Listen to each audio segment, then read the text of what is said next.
చివరి రోజు కాబట్టి ఒకసారి ఎలక్షన్ మేనిఫెస్టో మీరు చూస్తే యువగళం పేరే మన ప్రజాగళం, మన ఎలక్షన్ మేనిఫెస్టో. సూపర్ 6లో ఇప్పటికే మీరు ఒకసారి చూస్తే ప్రతి ఇంటికి 3 గ్యాస్ సిలిండర్లు ఇచ్చాం. అదే మరిగా మనం ఇచ్చిన హామీలన్నీ కూడా తొందరలోనే పూర్తి చేస్తున్నాం. 3 కార్యక్రమాలను ఈరోజు తీసుకుంటున్నాం. ఇమ్మీడియట్గా స్కూల్స్ తెరిసే లోపల తల్లికి వందనం ఇచ్చి ఆడబిడ్డల రుణం తీర్చుకుంటాం. కేంద్రం ఎప్పుడు ఇచ్చినా అన్నదాత ఇప్పటి నుంచి 3 ఇన్స్టాల్మెంట్స్లో 20,000 రూపాయలు నా రైతు అకౌంట్లో పడే బాధ్యత ఈ ఎన్డీఏ ప్రభుత్వం తీసుకుంటుంది. ఆగస్టు 15 నుంచి మా ఆడబిడ్డలు ఉచిత ప్రయాణం ఏర్పాటు చేస్తామని మరొకసారి హామీ ఇస్తున్నా. రేపు రాబోయే రోజుల్లో ఆడబిడ్డలకి వంట గ్యాస్కి ఇచ్చే డబ్బులు నేరుగా 4 నెలలకు ఒకసారి మీ అకౌంట్లోనే డబ్బులు వేసేస్తారని కూడా హామీ ఇస్తున్నా. అప్పుడప్పుడు మీరు ఇంట్లో పోయినప్పుడు, నాయకులు పోయినప్పుడు పేదవాళ్ళ ఇంట్లోకి వెళ్ళి ఒక కాఫీ పెట్టి మీరు కూడా తాగి ఈ సిలిండర్ మనమే ఇచ్చాం, గ్యాస్ మనమే ఇచ్చామని మీరు చెప్పే బాధ్యత తీసుకోమని మిమ్మల్ని అందరినీ కోరుతున్నా. ఎప్పుడు కూడా కార్యక్రమాలతో మీరు అసోసియేట్ కావాలి, గుర్తు చేయాలి. అప్పుడే మనకు మంచిది వస్తుంది. అదే మరిగా అన్న క్యాంటీన్ బ్రహ్మాండంగా జరుగుతూ ఉంది. పేదవాడికి కడుపు నిండా తిండి పెడితే సహించలేని వ్యక్తులు రాజకీయాల్లో ఉండడం రాజకీయాలకే అనర్థం అని చెప్పి కూడా నేను మీకు తెలియజేస్తున్నా. వచ్చిన వెంటనే 200 క్యాంటీన్లు పెట్టాం. అవసరమైతే ప్రతి నియోజకవర్గంలో క్యాంటీన్ పెట్టి పేదవాళ్లకు ఉచితంగా భోజనం పెట్టే కార్యక్రమాన్ని తీసుకుంటాం. 21 దేవాలయాల్లో, ఒక తిరుపతి దేవాలయమే కాదు, 21 దేవాలయాల్లో ప్రతి దేవాలయం దగ్గర ప్రసాదం పెట్టే కార్యక్రమం, అన్నదానం పెట్టే కార్యక్రమాన్ని కూడా ఏర్పాటు చేశామని చెప్పి కూడా నేను మీకు తెలియజేస్తున్నాను. ఇవి చేస్తూనే త్రాగునీటి సమస్య జటిలం చేశారు. కేంద్రం డబ్బులు ఇచ్చింది జేజేఎం కింద, కేంద్రం డబ్బులు ఇచ్చింది అర్బన్ ఏరియాలో అమృత్ కింద. ఇవి తేకుండా, ఖర్చు పెట్టకుండా ఫండ్స్ అన్ని డైవర్ట్ చేసి కేంద్రం మనల్ని బ్లాక్ లిస్ట్లో పెట్టే పరిస్థితికి వచ్చారు. స్కీమ్ కూడా అయిపోయే పరిస్థితి వచ్చింది. మొన్న మళ్ళా నేను వెళ్ళి వాళ్ళకి గట్టిగా చెప్తే ఎక్స్టెన్షన్ కోసం పెట్టే పరిస్థితికి వచ్చారు. అది వస్తే కూడా కొత్త కార్యక్రమాలు రాకపోతే మనకి ఇబ్బందులు వస్తాయి. కొన్ని రాష్ట్రాలు 1,00,000 కోట్లు ఖర్చు పెట్టుకుంటే మన రాష్ట్రం 2,000 కూడా ఖర్చు పెట్టలేదు. ఇలాంటి సమస్యలు ఉన్నాయి. దాన్ని అధిగమిస్తామని చెప్పి కూడా నేను మీకు తెలియజేస్తున్నా. మెగా డిఎస్సి మొదటి సంతకం పెట్టాం. మళ్ళీ స్కూల్స్ తెరిసే లోపలనే, లేకుంటే 10 రోజులు అటు ఇటు ఇమ్మీడియట్గా రిక్రూట్ చేయడమే కాకుండా వాళ్ళకు పోస్టింగ్స్ ఇచ్చే బాధ్యత ఎడ్యుకేషన్ మినిస్టర్ తీసుకుంటారు. అది కూడా అవుతుందని చెప్పి కూడా నేను మీకు తెలియజేస్తున్నా. ఇదే కాకుండా ఈరోజు మీరు చూస్తే చాలా వరకు బీసీలందరికీ ఈరోజు మనం తీసుకొచ్చింది దామాషా ప్రకారం ఆర్థికంగా, రాజకీయంగా, సామాజికంగా గుర్తింపు తీసుకొస్తామని పెట్టాం. ఇది కూడా మనం చేస్తామని చెప్పి కూడా నేను మీకు తెలియజేస్తున్నా. చేనేత ఉత్పత్తులపై జీఎస్టీ రీఎంబర్స్మెంట్కి ఆర్డర్ ఇచ్చాం. పవర్ లూములకి 500 యూనిట్లు ఇచ్చాం. హ్యాండ్లూములకి 200 యూనిట్లు ఇచ్చాం. నాయి బ్రాహ్మణులు దేవాలయాల్లో పనిచేస్తూ ఉంటే వాళ్ళందరికీ 25,000 రూపాయలు గౌరవ వేతనం, దేవాలయాల్లో అదనంగా ఒక ట్రస్ట్ బోర్డు మెంబర్గా వేసాం. గీత కార్మికులకి చరిత్రలో మొట్టమొదటిసారిగా ఎక్కడైతే షాపులు ఉన్నాయో 10% షాపుల్ని గీత కార్మికులకు కేటాయించిన ప్రభుత్వం తెలుగుదేశం ప్రభుత్వం, ఎన్డీఏ ప్రభుత్వం అని విజ్ఞప్తి చేస్తున్నా. మత్స్యకారులకు 20,000 ఇచ్చాం. 217 రద్దు చేశాం. స్వర్ణకారుల కార్పొరేషన్ తీసుకొచ్చాం.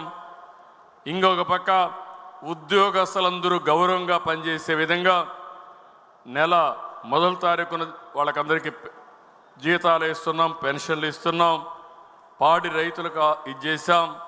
ఇంకొక పక్కన భోగాపురం ఎయిర్పోర్ట్ పేరు అల్లూరి సీతారామరాజు కింద పెట్టి మనం ముందుకు పోయాం.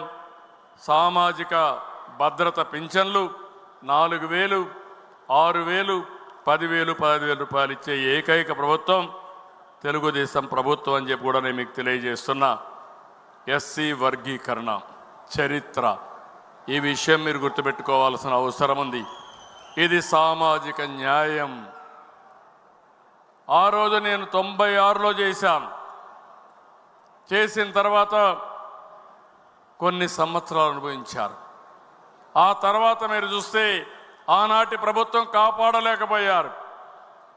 సుప్రీంకోర్టులో కొట్టేస్తే పోరాడి మొన్నే సుప్రీంకోర్టు ఇది కరెక్ట్ అయిన నిర్ణయం అని చెప్తే వచ్చిన వెంటనే మళ్ళీ 2025లో ఎస్సీ కేటగరైజేషన్ చేసిన ఘనత తెలుగుదేశం ప్రభుత్వం అని చెప్పి కూడా నేను మీకు తెలియజేస్తున్నా. అదే మరిగా మైనారిటీస్కి కూడా ముస్లిం సోదరులకు హామీ ఇస్తున్నా. వక్ఫ్ బోర్డు ఆస్తులు కాపాడుతాం, మైనారిటీ సోదరులకు అండగా ఉంటాం. మౌజుములకి ఇమాములకి జీతాలు పెంచాం, రెగ్యులర్గా ఇస్తాం. అదే మరి ఇక్కడ హాజ్ హౌస్ను పూర్తి చేస్తాం, అమరావతిలో హాజ్ హౌస్ను పూర్తి చేస్తామని మైనారిటీ సోదరులందరికీ హామీ ఇస్తున్నా. క్రిస్టియన్స్కి కూడా పాస్టర్ జీతాలు పెంచాం. అదే మరి ల్యాండ్ టైటిలింగ్ యాక్ట్ రద్దు చేశాం. ఈ విధంగా మీరు చూసుకుంటే రేషన్ పంపిణీ విధానాన్ని కూడా సమీక్షించమని కోరారు. మనం ఎలక్షన్ మేనిఫెస్టోలో చెప్పాం, ఏవైతే వాహనాలు పెట్టి రీసైక్లింగ్ చేసే పరిస్థితి వచ్చారు, అందుకే దాన్ని కూడా రద్దు చేశామని చెప్పి కూడా నేను మీకు తెలియజేస్తున్నా. ఈరోజే కేంద్ర ప్రభుత్వం చూస్తే బద్వేలు నుంచి నెల్లూరు వరకు 3,700 కోట్ల రూపాయలతో రోడ్డు కూడా వేసే పరిస్థితికి వచ్చారు, శాంక్షన్ చేసే పరిస్థితికి వచ్చారు. అక్వాకైతే ₹50 కరెంట్ ఇస్తామని మాట నిలబెట్టుకున్న పార్టీ తెలుగుదేశం పార్టీ అని చెప్పి నేను మీకు తెలియజేస్తున్నా. అమరావతిని ప్రజా రాజధానిగా పట్టాలెక్కిచ్చాం. ఇలాంటివన్నీ కూడా దేవాలయాల్లో బ్రాహ్మిన్స్కి అయితే డైరెక్టర్గా ట్రస్టీ మెంబర్గా పెట్టాం. 50,000 రూపాయల ఆదాయం పైన ఉంటే 15,000 రూపాయల వరకు ఆన్రోరియం పెంచాం.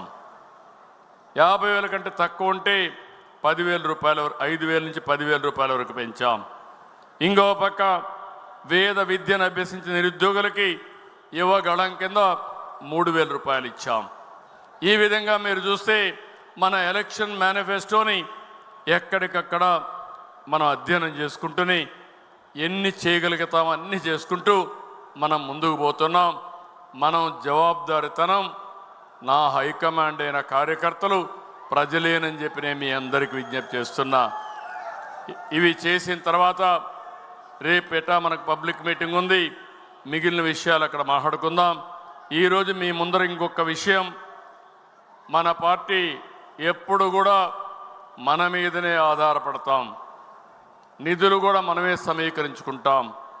నిన్న నేను చెప్పాను, ఈరోజు కొత్తగా మళ్ళీ చూస్తే కేసినేని శివనాథ్ 25 లక్షలు, ఎద్దులపల్లి సుబ్రహ్మణ్యం 10 లక్షలు, సింధూరారెడ్డి పల్లె 10 లక్షలు, బాలసుబ్రహ్మణ్యం 5 లక్షలు, ఖమ్మంపాటి రామ్మోహన్ రావు 25 లక్షలు, తోట రామలక్ష్మి 5 లక్షలు, కనుమూరి భరత్ 20 లక్షలు, భాష్యం ప్రవీణ్ 43 లక్షలు, గంగప్ప గారి లక్ష్మీనారాయణ 1 లక్ష, బొబ్బా గోవర్ధన్ 10 లక్షలు, కొమ్మలపాటి శ్రీధర్ 10 లక్షలు, దేవినేని చందు 10 లక్షలు, వసంత కృష్ణప్రసాద్ 10 లక్షలు, యార్లగడ్డ వెంకట్రావు 10 లక్షలు,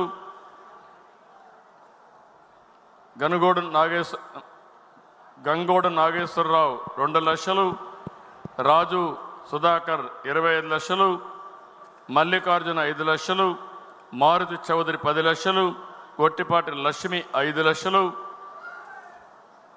వి మారుతి చౌదరి 10 లక్షలు, వెంకట సత్యనారాయణ కోగంటి 1 లక్ష.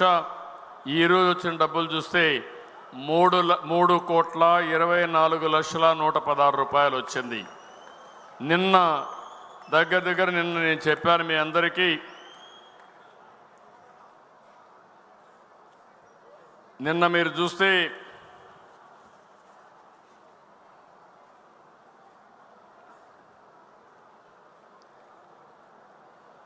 ₹21,90,1,03,48 రూపాయలు వచ్చింది.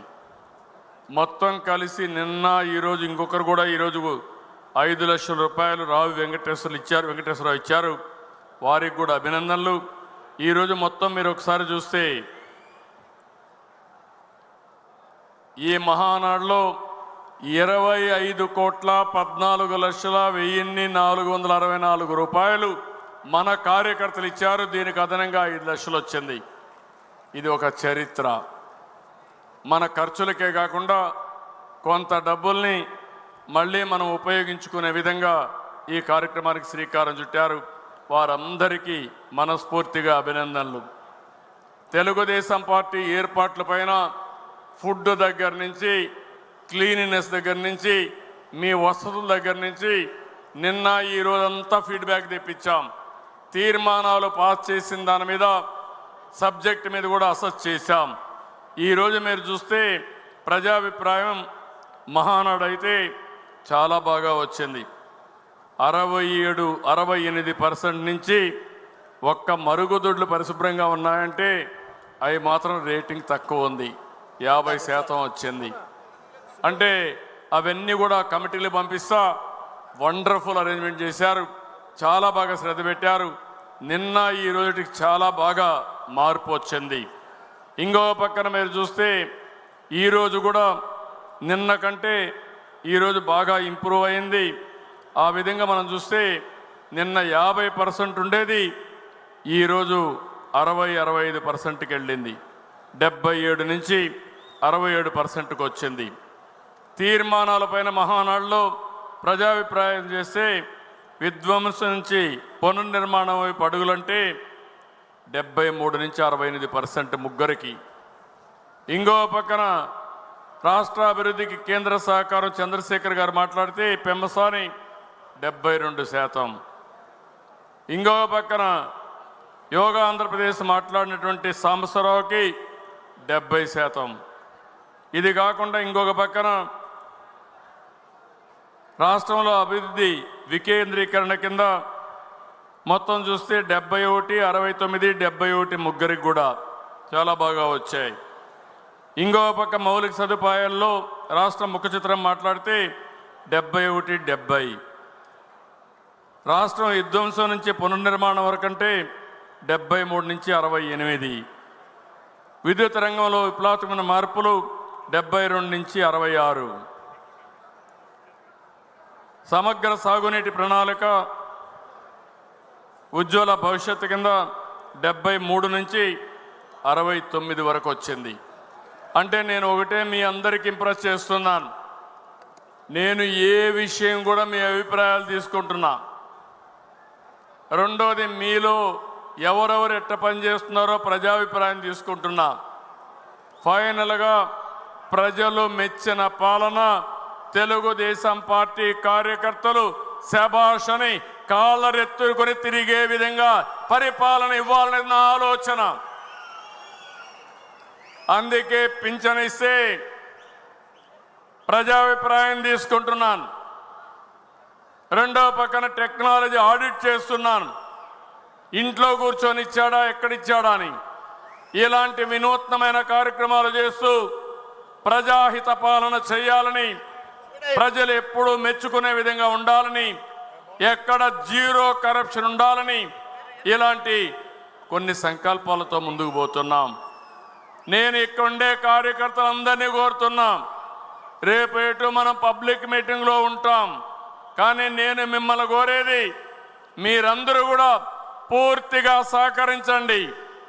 ఆంధ్రప్రదేశ్ రాష్ట్రాన్ని పరిపాలనలో, పాలనా విధానాల్లో నెంబర్ 1 రాష్ట్రంగా తయారు చేసే బాధ్యత, ఉత్తమ రాష్ట్రంగా తయారు చేసే బాధ్యత మనం తీసుకుంటామని చెప్పి తెలియజేసుకుంటూ దీనికి పూర్తిగా సహకరిస్తామని గట్టిగా చప్పట్లు కొట్టి హర్షాన్ని ఆమోదాన్ని తెలియజేయండి.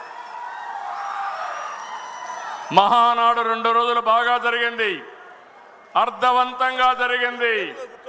ఇంకా మెరుగుపరుచుకోవడానికి అవకాశాలు ఉన్నాయి.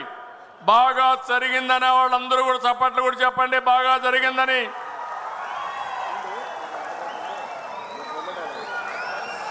శభాష్. మీ అందరి అభిమానంతో రాబోయే రోజులు ఇంకా కార్యక్రమాలు అర్థవంతంగా చేస్తామని హామీ ఇస్తూ మరొక్కసారి నిన్న ఈరోజు మీరు చూపించిన శ్రద్ధ అభిమానానికి నన్ను కూడా ఏకగ్రీవంగా పార్టీ అధ్యక్షుడిగా ఎంపిక చేసుకున్నందుకు ప్రతి ఒక్క వ్యక్తికి పేరు పేరున అభినందనలు, ధన్యవాదాలు, కృతజ్ఞతలు. జై హింద్, జై తెలుగుదేశం. గట్టిగా జై తెలుగుదేశం, జై Telugu Desam. NTR Amar high. NTR, NTR, NTR. Thank you. దయచేసి